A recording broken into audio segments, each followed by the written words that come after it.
नमस्कार, आदाब, सत श्री अकाल। स्वागत है आपका +24/7 में। तो आज बात करेंगे 40% 50% पे आगे आखिर क्या अपडेट है लेटेस्ट। तो अभी फ़िलहाल जो 40% और 50% का लेटेस्ट अपडेट है उसमें अतिथि शिक्षकों की भागीदारी कहीं ना कहीं समझ में आ रही है। अब जो फ्रेशर हैं, तो जैसे आपने यदि कोर्ट केस लगाया, फिर आपका रिजल्ट भी आता है। अब उसमें विदेल्ड दिखा रहा है रिजल्ट, यानी कि पूर्ण तरह से माननीय हाई कोर्ट के फैसले के अनुसार ही होगा। तो उसकी प्रोसेसिंग में जैसे कुछ लोगों को कमेंट्स था कि सर अब आगे क्या करें, यदि हमारा रिजल्ट विदेल्ड आ रहा है, ठीक है, तो उसके लिए आगे हमें क्या करना होगा। तो फर्स्ट आप जो है अपने एडवोकेट से मशवरा लीजिए और फिलहाल आप उसमें आगे लगे रहिए, ठीक है। क्योंकि आप यदि क्वालिफाई कर गए हैं तो निश्चित ही यदि आप कोर्ट से मामले को जीतते हैं, फैसला आपके पक्ष में आता है, तो आपको हो सकता है कि आपको उस टाइम पे ज्वाइनिंग ना मिले जब सबको मिल रही है, लेकिन कोर्ट के फैसले के बाद आपको ज्वाइनिंग ज़रूर मिलेगी, ठीक है। अब जैसे ये स्टार्ट हुआ था कि भाई जैसे जो मुख्य परीक्षा है उसमें यदि 40% 50% है, तो प्री में 50% और 60% क्यों रखा गया।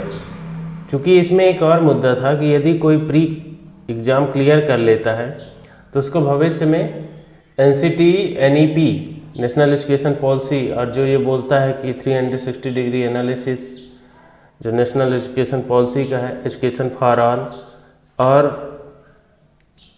बेहतरीन शिक्षा, उसके तहत ये था कि फर्स्ट तो कोई भी कैंडिडेट जो टीचर बनना चाहता है तो उसको टीचर एलिजिबिलिटी टेस्ट कम से कम नहीं तो क्वालिफाई होना चाहिए।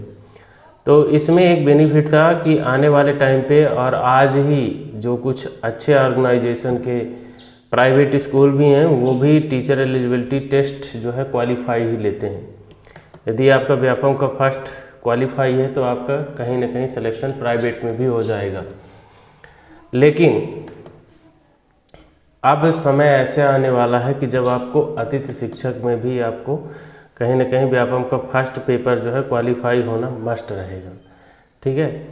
तो इस तरह से यदि बात करें तो फर्स्ट तो ये है कि आपको व्यापम का पहला जो प्रश्न पत्र फर्स्ट प्री होता है वो क्वालिफाई होना चाहिए।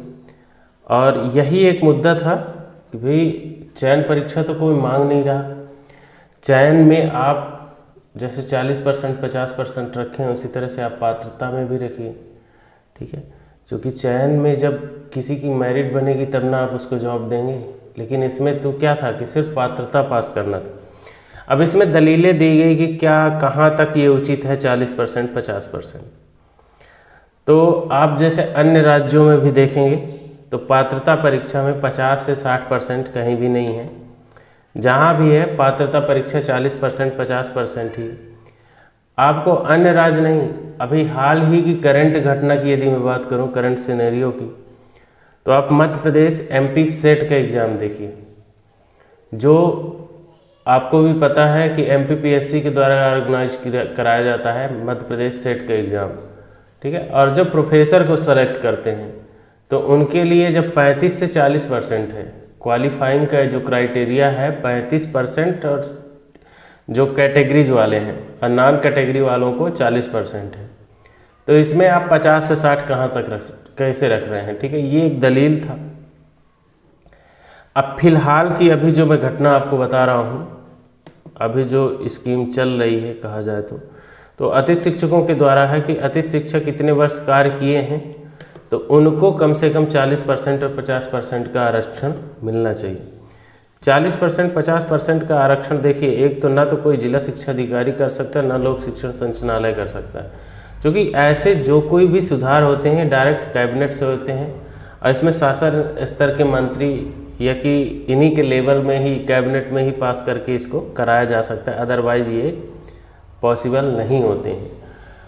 अब देखिए दिक्कत कहाँ आ रही है, तो जो आपका एक ऑर्गेनाइजेशन था, ऑर्गेनाइज नहीं मतलब असंगठित कुछ ऐसे युवा वर्ग थे जो 40% 50% की मांग कर रहे थे, उसमें क्या है कि उनको सभी को सभी का सहयोग नहीं मिल पाया।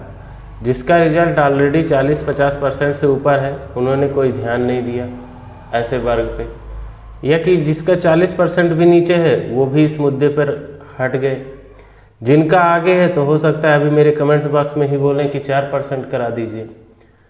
तो अब ऐसी मानसिकता को मैं ना कुछ कह सकता ना कोई कुछ कह सकता, क्योंकि देखिए 40% 50% से कोई नौकरी नहीं मांग रहा है। ये है एक जस्टिस की बात, क्योंकि यदि आपको करना ही था तो आप 90 और 100% भी कर सकते थे। फिर पीएससी क्यों लेती है 35% और 40%? क्या वो ऑर्गेनाइजेशन नहीं है Madhya Pradesh state eligibility test MPPSC, ठीक है, जो प्रोफेसर सेलेक्ट करती है? तो उसके लिए इतना न्यूनतम क्राइटेरिया क्यों रखा गया है? उसके लिए भी हाई रखना चाहिए। तो बात ये नहीं है, ख़ास तौर पर जिनका 50-60% आ जाता है वो शायद चिढ़ जाते हैं मेरे वीडियो से भी। तो फर्स्ट तो ये है कि यहाँ जस्टिस की बात है।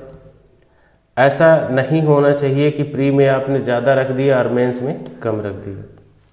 हो तो बराबर हो, या कि हो ही ना। फिलहाल आपको यदि मेरे से कोई जानकारी चाहिए होगा, या कि कोई भी मेरे से जुड़ करके कोई भी समस्या ऐसा जो आप शेयर करना चाहेंगे, तो मैं डिस्क्रिप्शन बॉक्स में टेलीग्राम चैनल का लिंक प्रोवाइड करा रहा हूँ। आप वहाँ जा करके टेलीग्राम ज्वाइन कर सकते हैं, और साथ ही मुझे मैसेज या टेलीग्राम के थ्रू कॉल भी कर सकते हैं, ठीक है। तो बहुत बहुत धन्यवाद। आपके क्या सुझाव है इसके बारे में आप कमेंट्स बॉक्स में ज़रूर लिखिएगा।